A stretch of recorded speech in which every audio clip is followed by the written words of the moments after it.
supremacist? Yes, of course. Of course. Muslim supremacist, of course. Islamic supremacist, of course. And there's nothing wrong with that. There's not a thing wrong with that. You're a Western supremacist. You believe in the supremacy of your values. You believe in the supremacy of your belief system. You believe in the supremacy of your belief system so much that you want the whole world to follow it. You try to force the entire world to follow your belief system because you believe it's so right. You came up with the Universal Declaration of Human Rights. You took it upon yourself to decide what are the human rights for the entire human race. Well, all right, but I mean, it's... That's supremacist. You believe that you have the authority, you have the right to decide what are the rights of human beings everywhere in the world forever. And your belief in your right to do that has been brutally manifest all around the world for centuries. Not for years, not for decades, for centuries. But the difference is that in Islam, to believe in the supremacy of Islam includes everything about Islam, meaning that one of the things that we believe in is that we don't have the right to compel you to follow our beliefs. But you don't have that.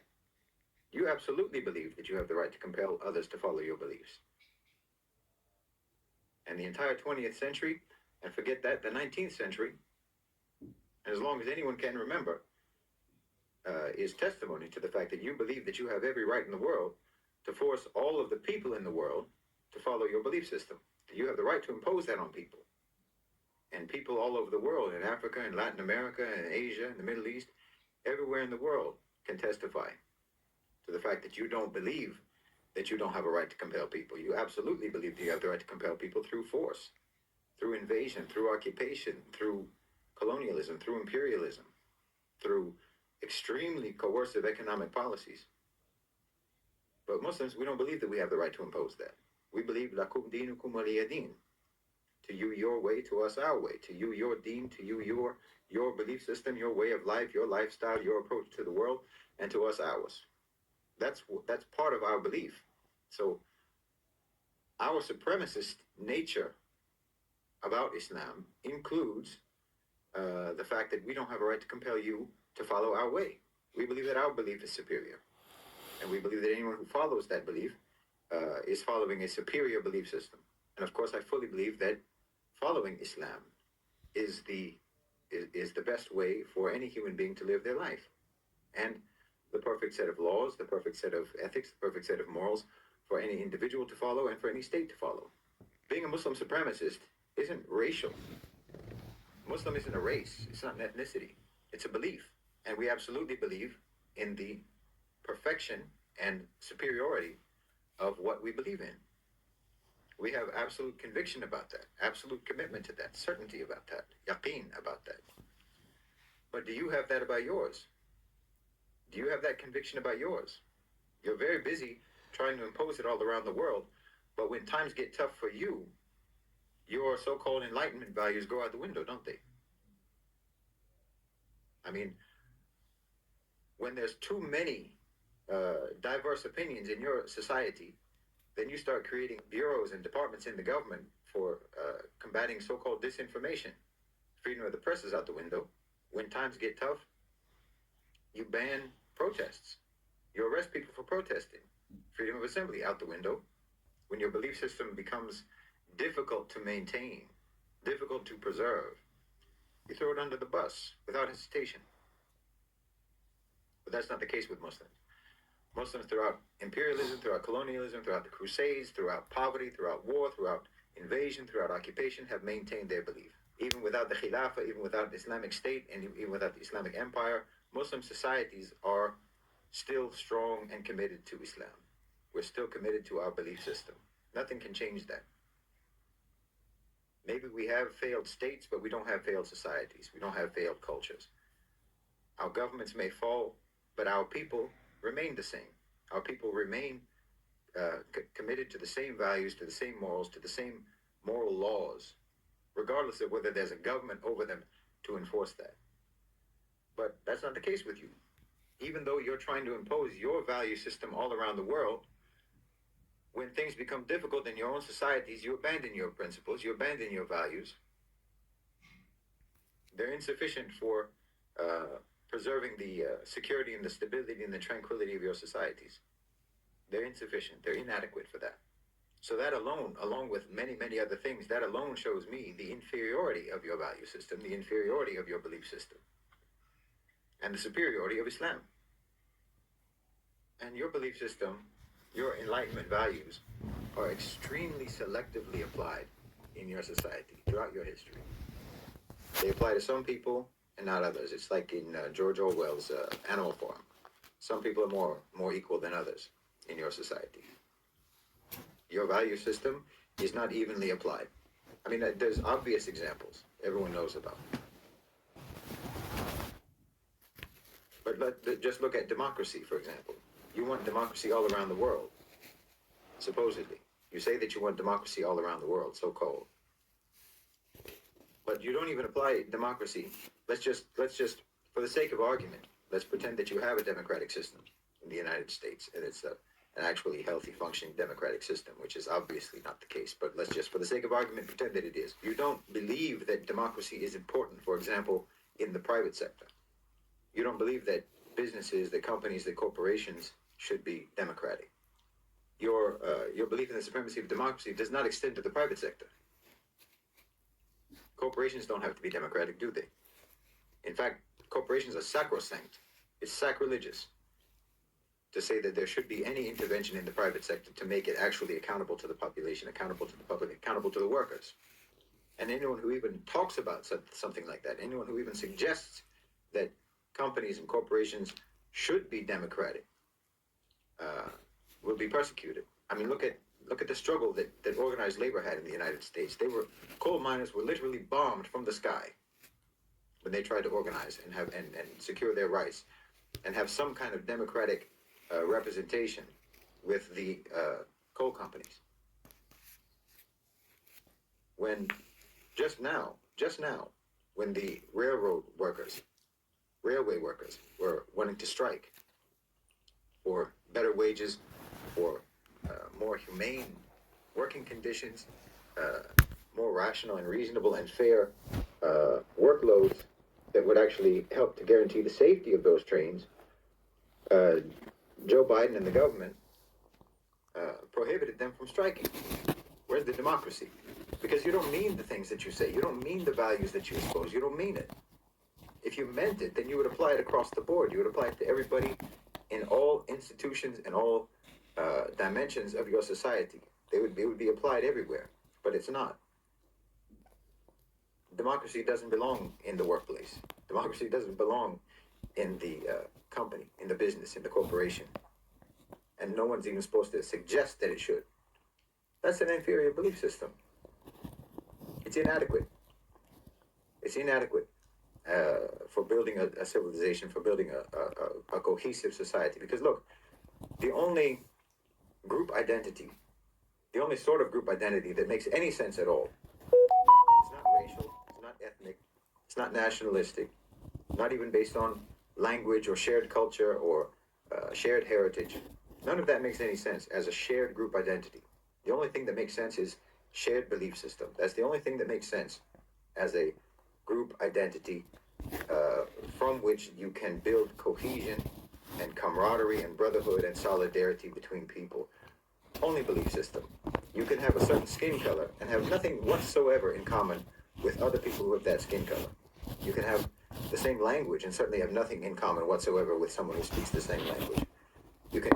I'm German-Irish. What do I have to do with all of the other people in the world who are German-Irish? Just because we're German-Irish? We have nothing in common. And yet I have more in common with a Muslim from Mali, with a Muslim from Indonesia, with a Muslim from Morocco, with a Muslim from China, from Chechnya. I have more in common with them immediately, instantly, effortlessly. We have the same frame of reference. We have the same moral code. We have the same belief. We admire the same people. Our heroes are the same heroes. Our role model is the same role model. I have more in common with them than I have with someone whose belief system is different from mine, but who looks like me, or who speaks my language, or who comes from my country. That doesn't create solidarity, and there's no reason why it should. Solidarity should be based on shared belief. People who share class identification, that makes some sense, but it's very narrow. It's not deep. It's not that meaningful. It's sort of ad hoc. You can have class solidarity on an ad hoc basis, meaning you can have solidarity with other people in the working class, other people who are poor, or if you're on the other end of the spectrum, other people who are rich, because you have shared material interests. Those things are not identity markers that make any sense for building group solidarity, group cohesion, group identity, and sense of brotherhood and fraternity and togetherness and unity. And, you know, this is why in the West you have, you know, popping up all the time, all of these various identity groups. Instead of, well, we all believe in Western values. We all believe in Enlightenment values. You don't have any set of civilizational values that actually build real solidarity and cohesion among your people. Because even the beliefs that you have, even the values and the beliefs that you have are incoherent and are divisive by nature. They breed division by nature. You don't have a standard of beliefs that everyone can follow for what is moral and what is immoral, what's right, what's wrong. You don't have that. What kind of a society doesn't have an agreement on what's right and wrong? How can you have a cohesive civilization when you're not even all in agreement about what's right and what's wrong, what's good and bad? I mean, if you want to, you know, if you don't want to put it in the religious terms of what's righteous and what's sinful, it doesn't matter. What's moral and what's immoral? You know, there's no agreement among you people. So how can you have cohesion? How can you have real brotherhood and solidarity as a people? You have all of these various fake identity groups on superficial identity markers popping up all the time. You have, you know, white nationalists. You have male supremacists, female supremacists, feminists, red pill, you know. And then you have, even beyond that, you have people who identify themselves literally by the brands that they buy. I'm an Apple person. I'm an Android person.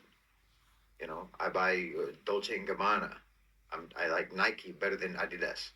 I support the Knicks. I support the Broncos. I support, you know, the Dodgers, whatever it is. Because you don't have anything else to build a real sense of community among your people, among your so-called civilization. Because you're not in agreement about anything. So how can there be cohesion? And you can say, you know, that there's cohesion in the beautiful diversity of beliefs, but okay, you can have, that's where you're confused. You can have cohesion, you can have brotherhood, you can have solidarity among a diversity of races, a diversity of ethnicities, a diversity of skin colors, a diversity of heritage, diversity of cultures, as long as there's a shared belief system, shared moral values. But you can't have a diversity of moral values. That's not going to work. That will only create tension and friction in the society. There's no way that can work. That's a civilizational failure. But this never happened in the Muslim world. Alhamdulillah, the Muslims are solid. We're all agreed. The only people that you'll ever find in the Muslim world who are confused about what's right and what's wrong are people who are influenced by the West. Doesn't that tell you something? Doesn't that tell you about your culture? Doesn't that tell you about your beliefs? Doesn't that tell you about your values? Doesn't that tell you about your civilization? That anyone who is influenced by your civilization becomes confused about morality?